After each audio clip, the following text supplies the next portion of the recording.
Olá, eis-me aqui em mais um cantinho literário e, como sempre, inicialmente desejando boas-vindas a você que me acompanha. Hoje nossa reflexão será sobre alguns aspectos muito expressivos dos dois primeiros volumes da trilogia Escravidão, de Laurentino Gomes.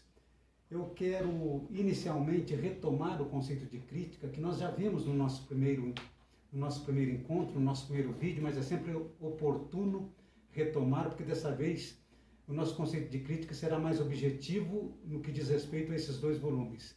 E nessa perspectiva, eu quero dizer que criticar significa selecionar para analisar condições e consequências desses dois volumes. Vimos também na nossa primeira oportunidade que uma vertente da crítica estabelece que ela se comporta também como arte de julgar.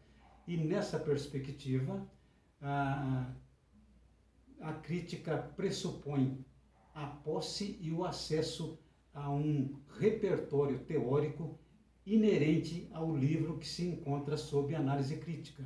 E os princípios da crítica, os princípios que norteiam a crítica e que vão nortear a minha crítica, dizem respeito aos conceitos de pertinência, adequação, responsabilidade e respeito.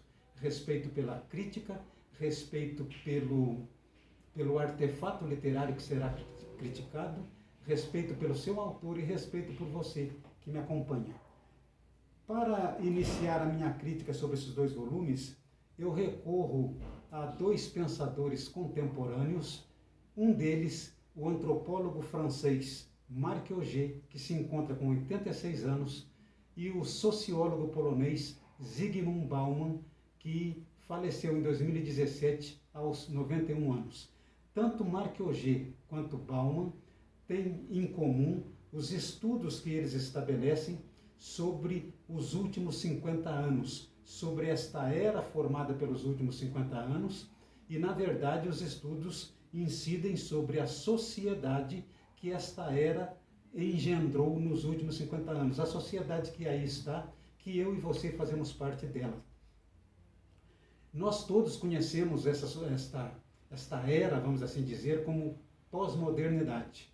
O antropólogo Marc Augé define esta era como supermodernidade e o sociólogo Zygmunt Bauman define como modernidade líquida. Aqueles que conhecem esses dois pensadores, eu quero esclarecer que eu não vou discorrer sobre as suas respectivas teorias. Eu vou fazer um recorte profundo nelas para utilizar os conceitos de lugar e não lugar que nós encontramos tanto em Marc Augé quanto em Bauman. E são conceitos que nós encontramos também, você poderá encontrar também no plural como lugares e não lugares. Mas, enfim, eu estou recorrendo a esses conceitos porque eu vou também fazer deles ferramentas para eu poder lidar com esses dois textos na minha análise crítica. E eu quero dizer que lugar e não lugar são instâncias sociais ou antropológicas determinante ao cotidiano dos indivíduos. Essas instâncias são deslizantes, são fluidas, não exclusivamente físicas, nas quais o físico e o social caminham juntos. E, em consequência disso, podemos definir o lugar como um espaço social de construção, de convivências, capaz de formar e conferir identidade à pessoa. Em contrapartida, não lugar designa um espaço social destituído de expressões simbólicas de identidade, relacionamento e história. O não lugar é uma instância social incapaz de formar e de identificar.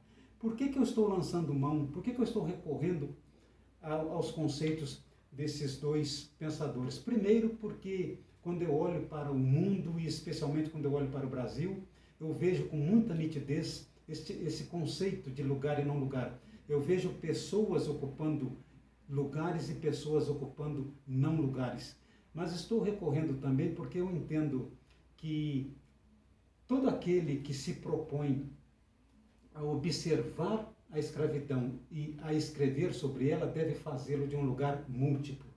E eu quero salientar que o conceito de lugar múltiplo não é nem de Marc Augé e nem de Zygmunt Bauman. É um conceito que eu cunhei exatamente por aquilo que eu percebo na formatação do evento da escravidão no Brasil. Eu entendo que este lugar múltiplo deve comportar instâncias como a antropológica, a sociológica, a política, a ideológica, a religiosa, a econômica, a filosófica e, sobretudo, a componente histórica. E, evidentemente, que não para por aí. Este lugar múltiplo deve ser aberto também para outras componentes, mas, sobretudo, para essas componentes. E no bojo deste lugar múltiplo, a componente histórica, ela deve ser trabalhada de forma a não se limitar ao meramente histórico. Ela deve procurar ir para além de si mesma, ela deve procurar transcender-se a si mesma. Este lugar múltiplo é um lugar que deve ir para além do histórico, como eu já frisei, é um lugar interior ao observador, um lugar que deve pulsar na alma do observador, que deve correr nas veias do observador e que deve se fazer sentir nos poros do observador.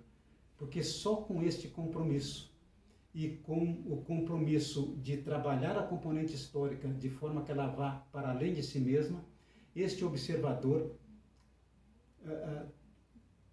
trabalhará, lidará com a escravidão, fazendo com que o fato narrado tenha o seu sentido colocado em questão, e uma vez o sentido do fato narrado sendo colocado em questão, o evento da escravidão será explorado e reproduzido como um ato de conhecer. E o ato de conhecer é o ato que transforma o conhecido e transforma o sujeito que o conhece. E eu vou dar exemplos dessas situações quando eu entrar mais diretamente na análise dos livros. Eu quero também destacar que este meu raciocínio encontra guarida no fato de a escravidão ser a principal força motriz do nosso processo civilizatório. E como força motriz do nosso processo civilizatório, eu entendo que é preciso, é imperioso lidar com a escravidão como quem lida com entelequia. Entelequia é um termo filosófico que designa a força ou a razão que determina a transformação ou a criação de um ser. Lidando com a escravidão como quem lida com entelequia, o observador, aquele que lida com a escravidão, que observa e que escreve sobre ela, produzirá conhecimento, estará numa atividade de produção de conhecimento, que por sua vez vai gerar um conjunto de condições e pensamentos que possibilitem novos discursos e novas práticas sociais. E eu faço muita questão de destacar que colocar o sentido dos fatos narrados em questão contribuem para que o texto produzido proporcione uma leitura por meio da qual os fatos narrados possibilitem ao leitor a condição de examiná-los também como meios que se rebelam contra os fins.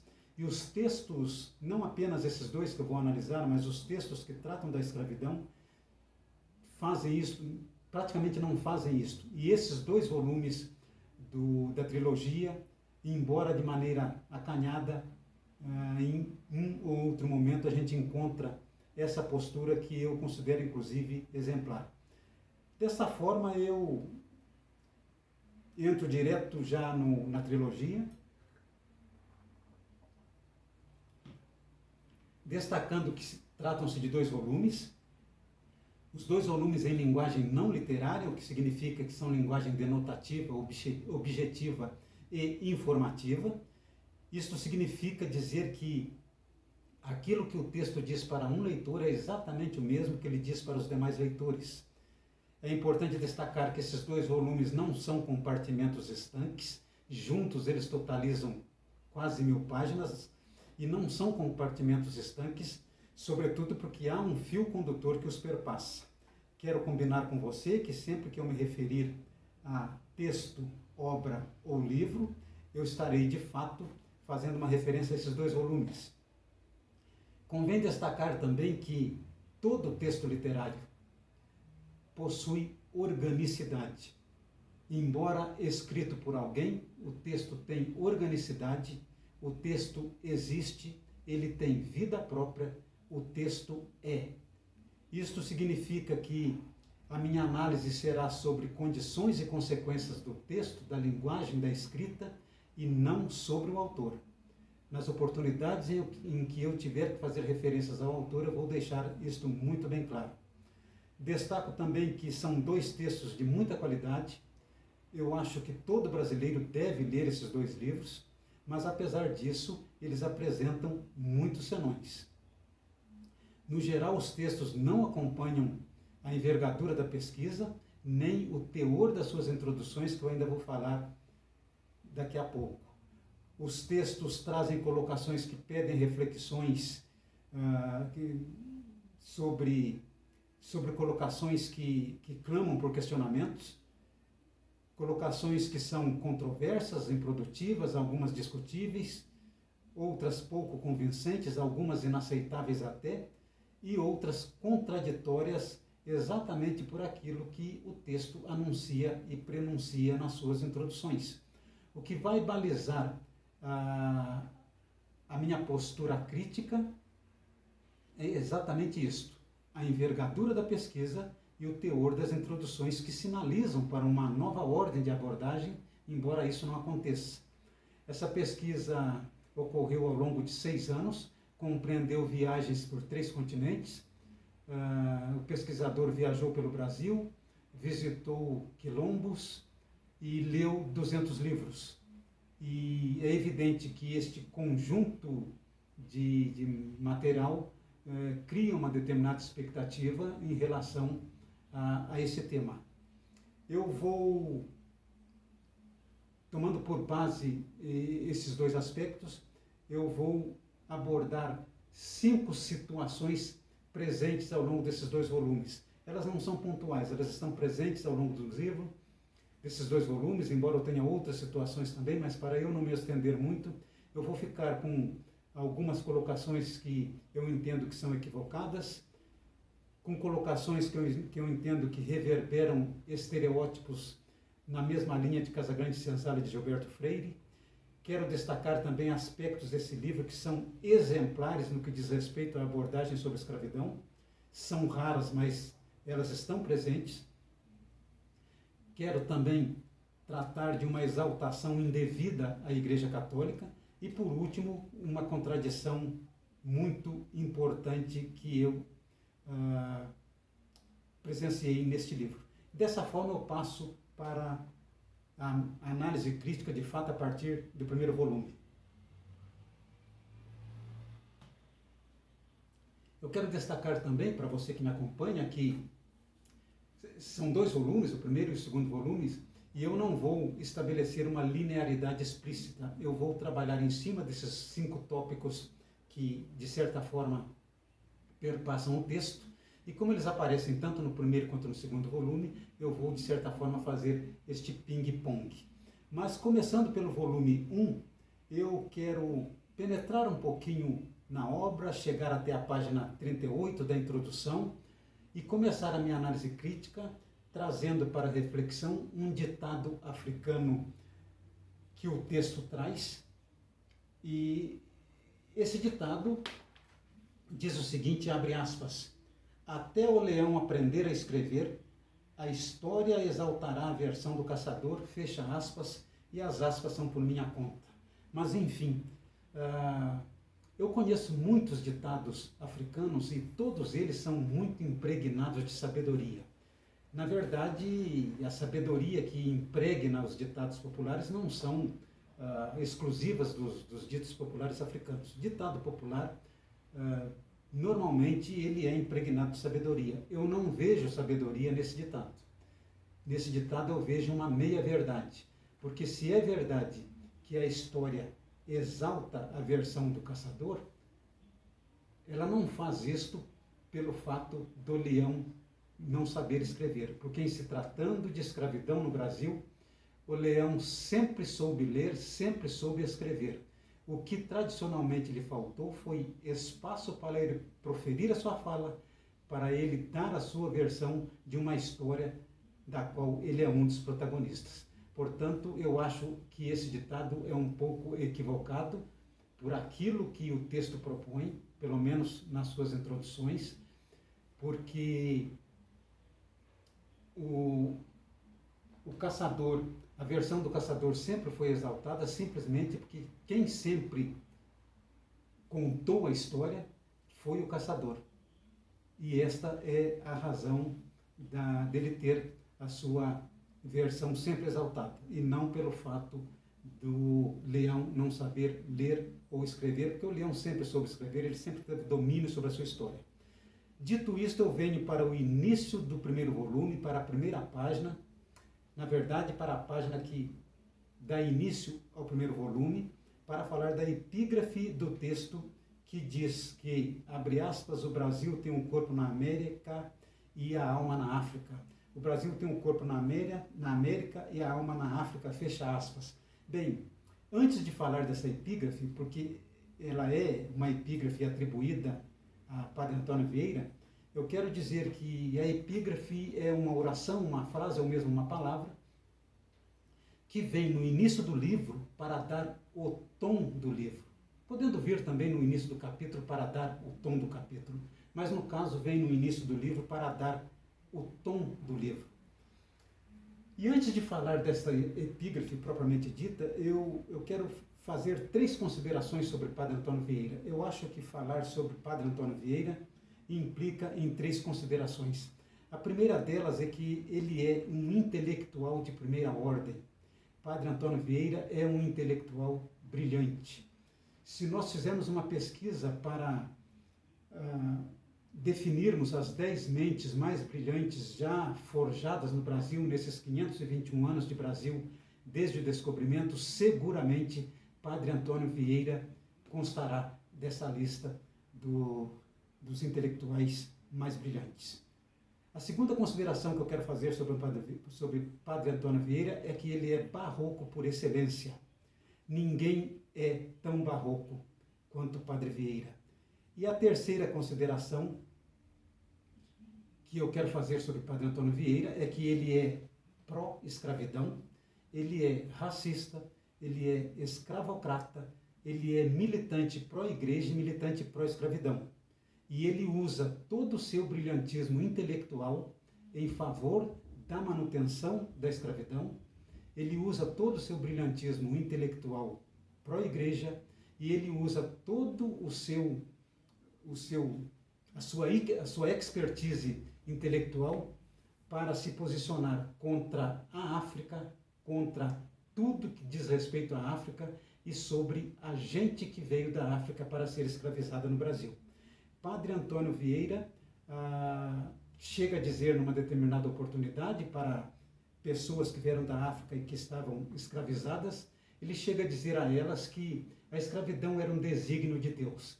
Entre outras coisas, esta é uma fala de Antônio Vieira.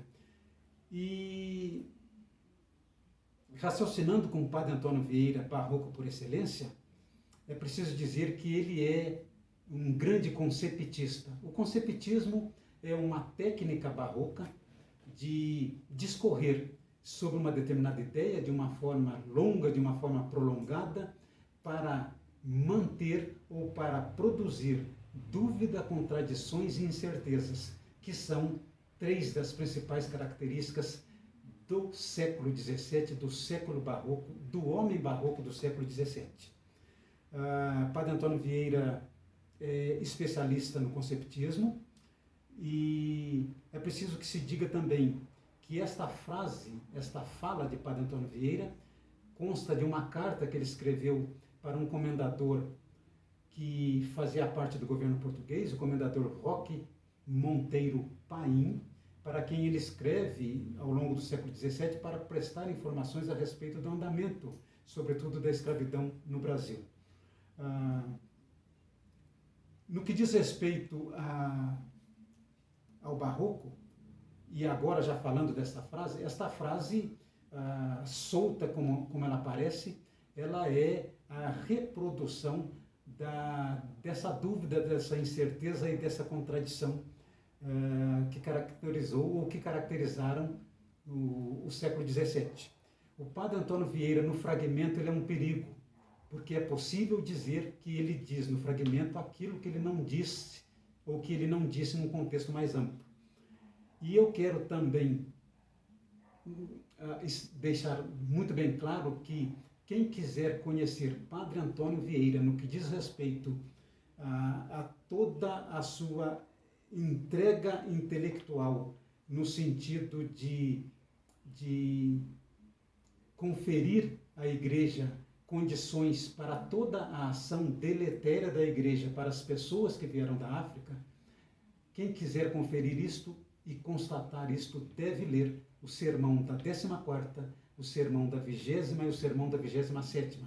Esses 3 sermões, dos mais de 200 que ele escreveu, são fundamentais, porque eles trazem o desenho acabado de Padre Antônio Vieira no que diz respeito à sua participação nesses aspectos que eu já citei.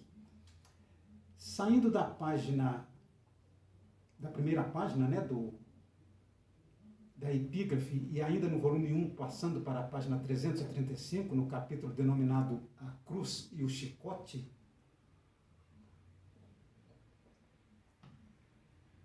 o texto faz referências a um padre espanhol que morava em Cartagena, na Colômbia, o padre Pedro Claver.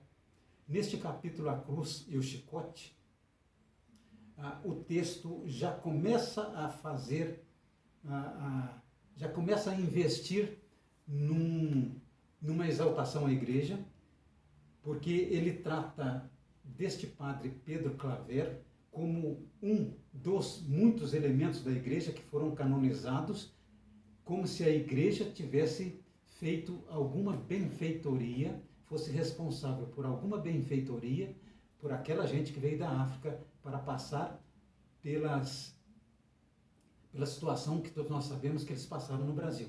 Mas, enfim, o texto diz que este padre Pedro Claver, toda vez que chegava um navio no porto de Cartagena, este padre se dirigia até o porto, adentrava os navios, ia aos porões do navio e curava os ferimentos físicos resultante dos maus tratos que aquela gente era submetida por cerca de 3 meses na travessia do Atlântico. E por fazer isto de forma sistemática, este padre foi canonizado e, consequentemente, virou santo. Bem, o texto se limita a dizer isto, diz apenas isto.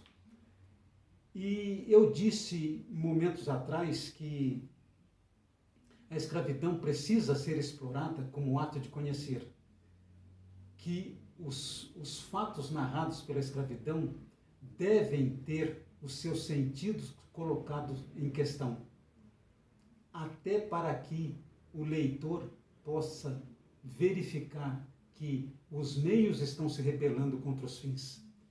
E neste episódio do padre, nós temos exatamente o contrário disto, porque o texto se limita, se satisfaz em dizer, em reproduzir as ações do padre e dizer que ele foi canonizado.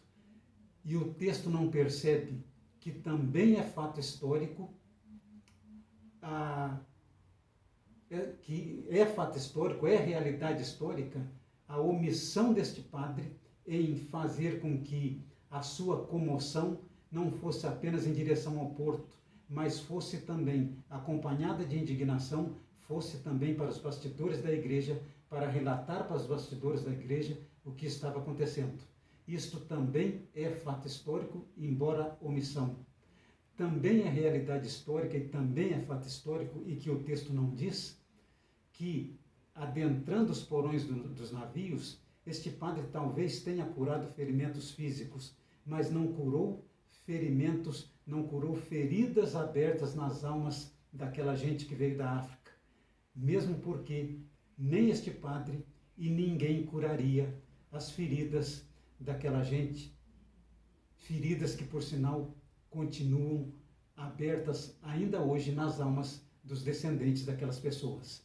E nem este padre e ninguém curaria essas feridas, porque, em princípio, a cura dessas feridas não seria nos porões dos navios, seria exatamente nos bastidores da igreja.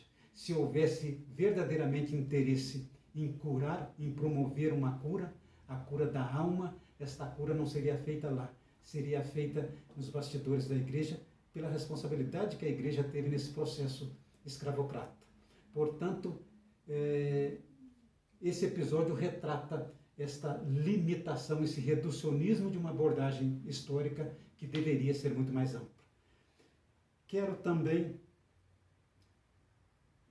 ainda no volume 1, falar de um momento que eu considero Casagrande Senzala, que está presente na página 34 da introdução do volume 1, e algo da mesma natureza, de uma natureza semelhante, que está presente na página 247 do volume 2, em que fala sobre fascínio na escravidão. Portanto, na página 34, o texto diz o seguinte: em nossas raízes africanas há uma história de domínio e opressão de um grupo de seres humanos pelo outro, de muita dor e injustiça.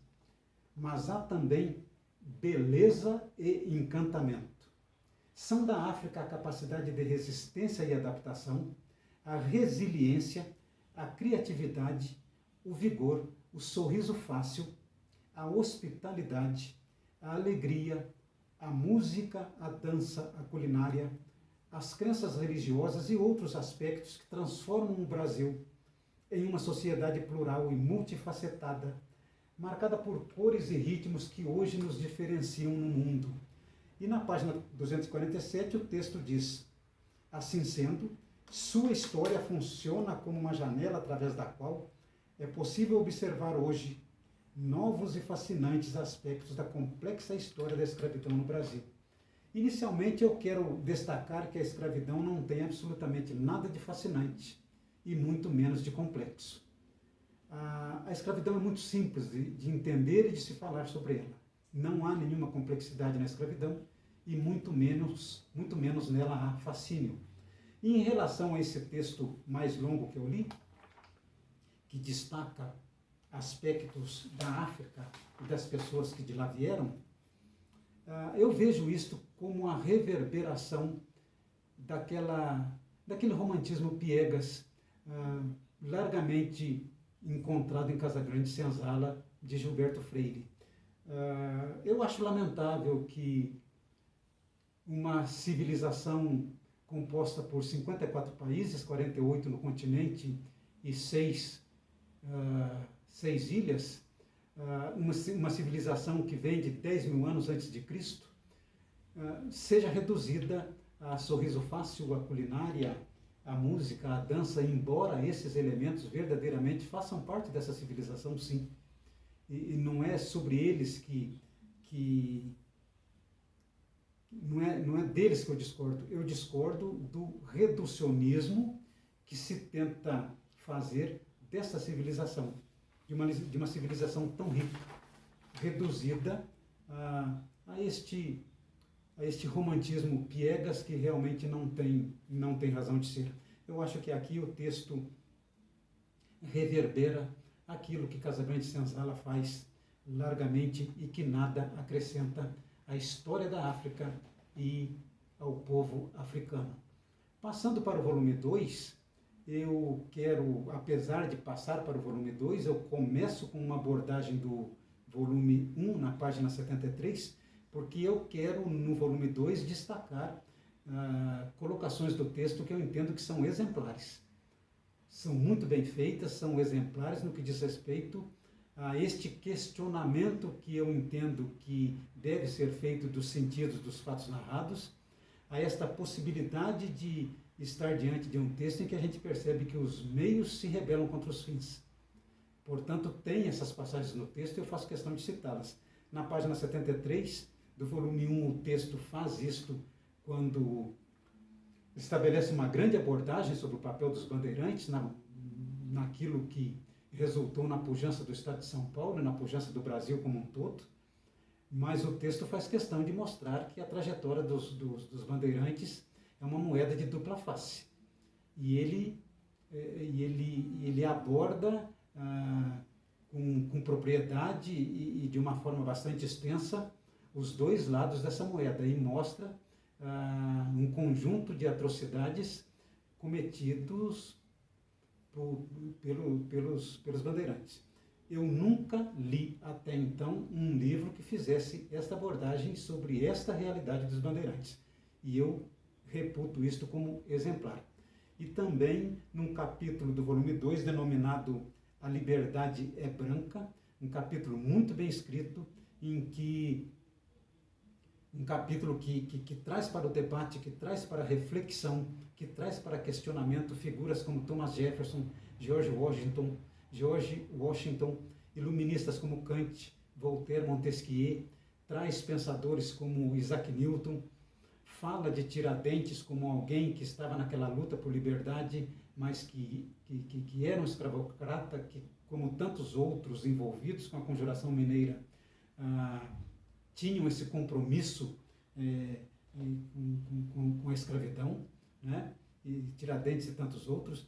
E eu acho que este capítulo precisa ser destacado como um capítulo exemplar, muito bem escrito, e que verdadeiramente trata da escravidão, como lida com ela como quem lida com a entelequia. E eu preciso fazer esse destaque, né, e louvar este capítulo do texto muito importante. Passo em seguida para um capítulo do volume 2 denominado Fugitivos e Rebeldes. Neste capítulo, o texto trata dos vários quilombos existentes no Brasil. Ele traz informações estatísticas muito interessantes sobre um número muito expressivo de quilombos que existem no Brasil. E o autor visita 3 quilombos. Ele visita um quilombo no Nordeste, um no estado de Minas e um quilombo no Rio de Janeiro. É um capítulo até amplo, um capítulo interessante, mas o que me chamou a atenção neste capítulo é que não há sequer uma fala de um descendente das pessoas que vieram da África para passar o que elas passaram no Brasil durante a escravidão. Eu entendo que perdeu-se uma oportunidade de estarmos diante da reprodução de alguém que absolutamente capacitado para trazer uma novidade, trazer uma fala nova, né? Trazer a fala do leão, como diz no ditado no primeiro capítulo, para que dessa forma o texto crescesse.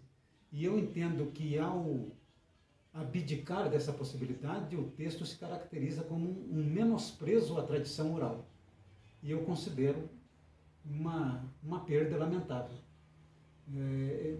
Visita a um quilombo é uma oportunidade ímpar de trazer à baila discussões que a gente não encontra a qualquer momento, em qualquer lugar.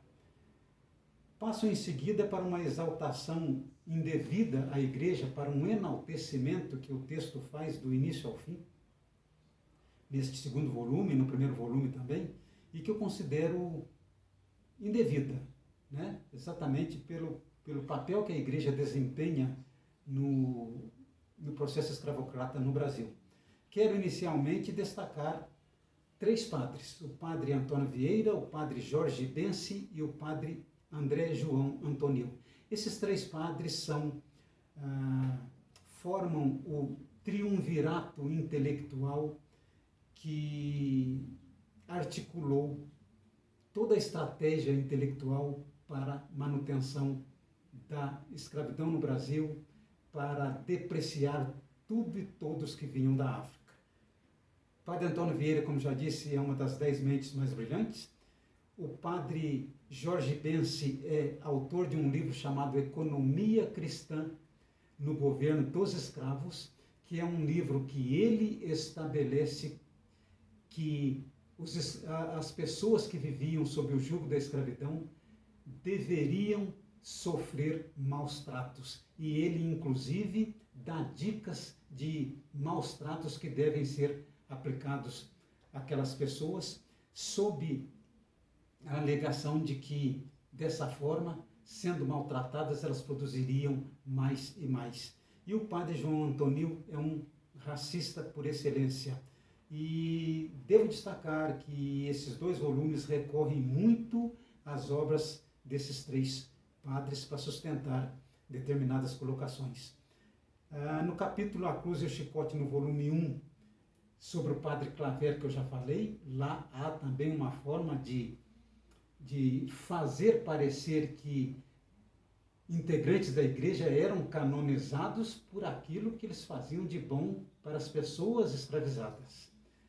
No capítulo Irmãos, Reis e Rainhas, no volume 2, na página 287, o texto traz uma fala bastante interessante que diz o seguinte, abre aspas, em Minas Gerais, as Irmandades eram parte da nova cultura urbana regional, nascida da corrida do ouro e dos diamantes, na qual brancos e negros, escravos e libertos, se encontravam ou confraternizavam nas procissões, missas, festas e rituais religiosos que marcavam a vida na colônia.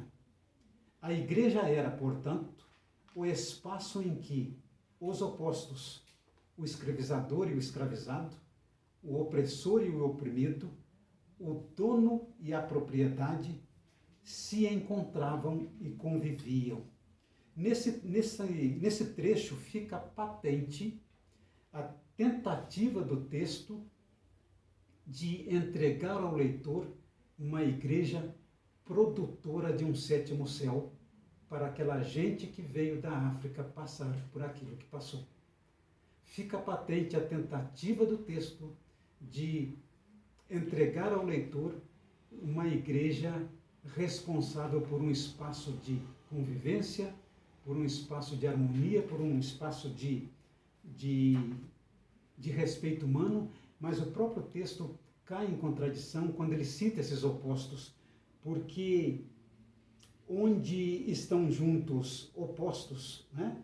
Como o escravizador e o escravizado, como o opressor e o oprimido, como o dono e a propriedade, as relações serão sempre de escravizador para escravizado, de dono para a propriedade, de opressor para o oprimido.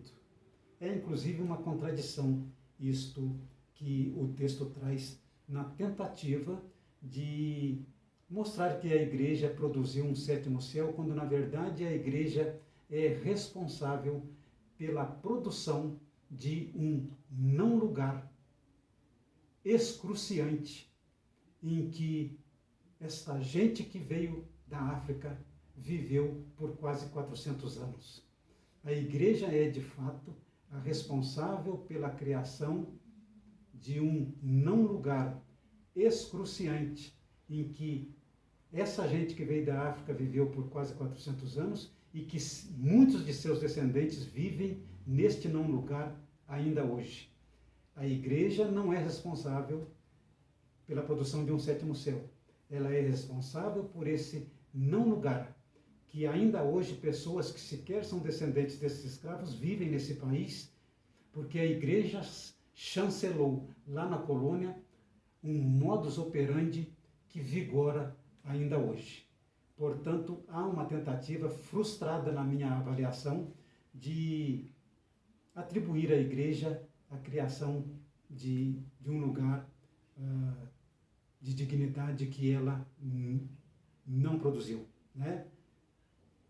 E no capítulo Escravismo Piedoso, que está também no volume 2, é um capítulo que o texto também tenta o tempo todo atribuir contribuições da igreja, emprestando nomes de santos a navios negreiros, né, navios que faziam transporte dessas pessoas, como se isso fosse realmente alguma coisa que pudesse enaltecer a igreja, mas realmente não enaltece. E neste aspecto, eu encerro falando do capítulo denominado O Negócio, que é um capítulo do volume 1, que está no volume 1, na página 224, que trata da reprodução humana em cativeiro. Bem, em relação a isso, o texto diz o seguinte: na economia escravagista havia até um negócio paralelo, tão constrangedor que nunca recebeu grande destaque na história da escravidão. Dois pontos: a reprodução sistemática de cativos com o objetivo de vender crianças, da mesma forma como se comercializavam animais domésticos, e eu faço questão de repetir. Este negócio paralelo e constrangedor era a reprodução sistemática de cativos, a reprodução sistemática em cativeiros, com o objetivo de vender crianças, da mesma forma como se comercializavam animais domésticos. O texto diz que esse negócio era tão constrangedor que nunca recebeu grande destaque por parte da história. Isso não é verdade. O texto, a história nunca deu destaque à reprodução humana em cativeiro, porque a grande promotora da reprodução humana em cativeiro foi exatamente a Igreja Católica. Então, por esta razão, a história omite, a história é seletiva, a história não dá destaque. Eu, particularmente, conheço apenas 3 textos que tratam disto nas abordagens sobre a escravidão no Brasil. Um deles é o texto Escravismo Colonial, de Jacob Gorender, porque escravismo já é isto, é usar a escravidão como forma de ganhar dinheiro. O segundo texto que eu conheço que trata disso é o texto Antropologia do Brasil, de Manuela Carneiro da Cunha, que trata disso também de uma forma acanhada, mas trata. E o terceiro livro que eu conheço que trata disto é o livro Presença e Silêncio, da Colônia à Pós-Modernidade, Sinais do Personagem Negro na Literatura Brasileira, que é um livro de minha autoria e que eu trato disso a partir do que eu pesquisei nesses 2 livros e numa revista chamada Terra. Portanto, eu não conheço outros livros que tratam disso. Mas eu faço questão de dizer que este texto, que este livro do Jacob Gorender, Escravismo Colonial, faz isso de uma forma muito expressiva, muito contundente. Ele, inclusive, relata que a igreja fazia essa reprodução no cativeiro a partir das ordens dos beneditinos no Rio de Janeiro, na província do Rio de Janeiro, e da ordem dos carmelitas na Ilha do Governador. E o que me causa estranhamento é que na bibliografia desses 200 livros, a bibliografia que faz parte desses 2 volumes, que são 200 livros lidos pelo autor, este livro do Jacob Gorender, Escravismo Colonial, este livro consta da bibliografia dessa trilogia, dos 2 volumes dessa trilogia, o que me leva a pressupor que o autor leu esse texto. E o que me causa estranhamento também é que neste primeiro volume, o texto faz referências à reprodução humana em cativeiro ocorrida em Portugal, ocorrida na Espanha e ocorrida nos Estados Unidos. Mas ele não faz absolutamente nenhuma menção à reprodução humana em cativeiro, essa coisa terrível que aconteceu no Brasil, não apenas pela Igreja Católica, outros segmentos também fizeram, mas em se tratando de Igreja Católica, isto vai diametralmente oposto aos seus princípios, aos seus desideratos, o que causa muito espanto exatamente por isso. Portanto, o texto tenta ser seletivo, dizendo que a história não destaca isso devido ao caráter constrangedor deste evento, mas na verdade na escravidão tudo é constrangedor. E a reprodução humana em cativeiro ocorrida no Brasil não merece destaque, porque a grande promotora, eu repito, foi a Igreja Católica. E para encerrar, eu quero falar de um aspecto contraditório do texto, para dizer que no final da introdução do 2º volume,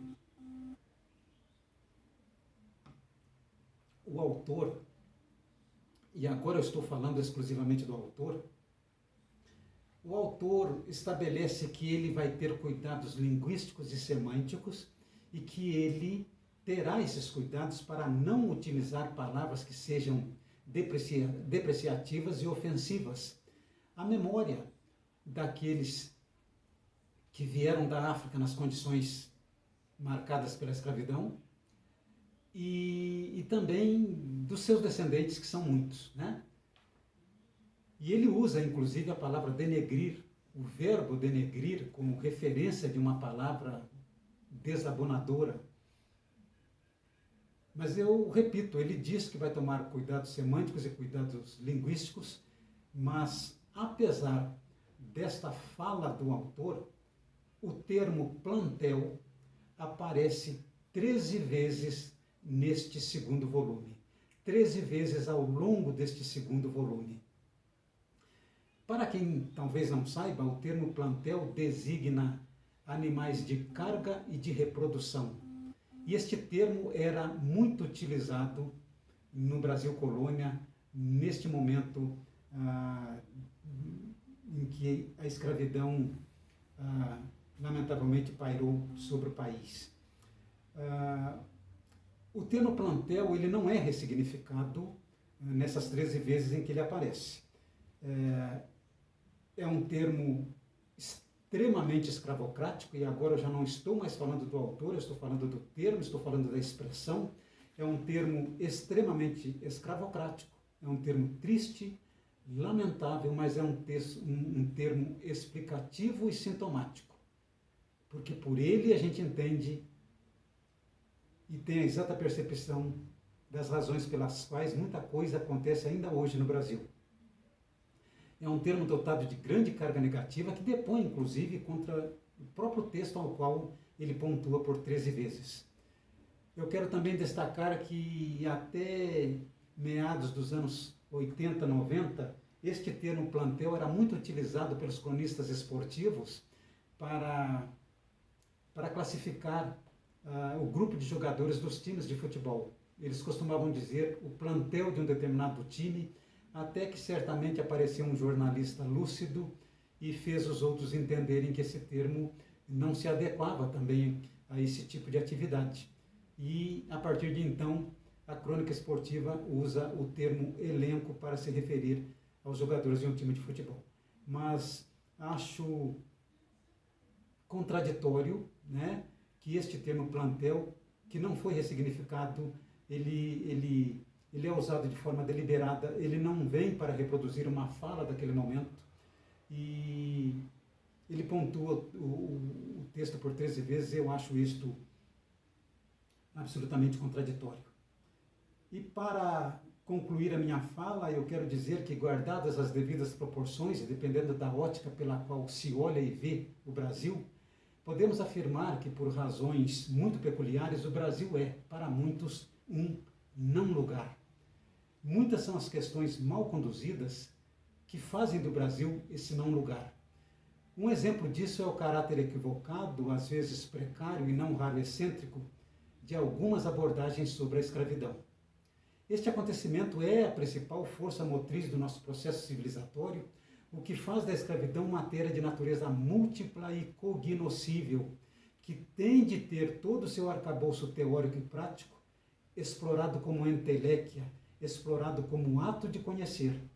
Só o comprometimento com a inteireza do nosso passado pode fazer com que cada cidadão brasileiro avalie o presente e aspire e anseie e ambicione um futuro com disposição própria de sujeito cognoscente e de ser pensante consciente de que olhar de forma cuidadosa para a escravidão é, em importante medida, redescobrir a sua própria história.